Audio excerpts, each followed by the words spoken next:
Hello everyone, তো আজকে আমি শেয়ার করব আমি কিভাবে চিকেন রান্না করি। প্রথমে চিকেনগুলোকে ধুয়ে নিয়েছি আলু। কড়াই গরম হয়ে গেছে, দিয়ে দেবো তেল। তেল গরম হয়ে যাওয়ার পর দিয়ে দেবো আলুগুলো দিয়ে এবার আলুর মধ্যে আমি দিয়ে দেবো নুন। নুনটা ভালো করে আলুর সাথে মিশিয়ে আমি ঢাকা দিয়ে আলুগুলোকে ভেজে নেব। আলু লাল লাল হয়ে গেছে, তো এবার আমি এক এক করে তুলে নেব।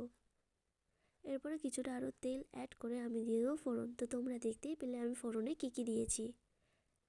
ফোড়ন দেওয়ার পর আমি দিয়ে দেবো পেঁয়াজ ভাজা বসানোর জন্য। এরপরে আমি করে নেব চিকেনের মশলাটা। তো তোমরা দেখো আমি চিকেনের মশলার জন্য কী কী নিয়েছি।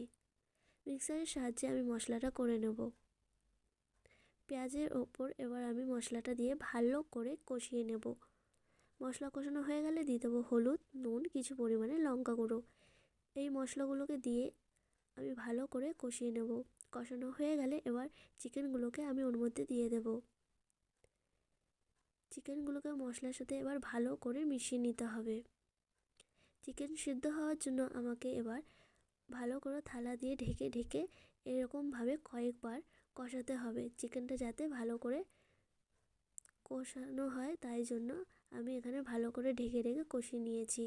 তারপরে আলুগুলোকে দিয়ে আমি আবারও কষিয়ে নেব।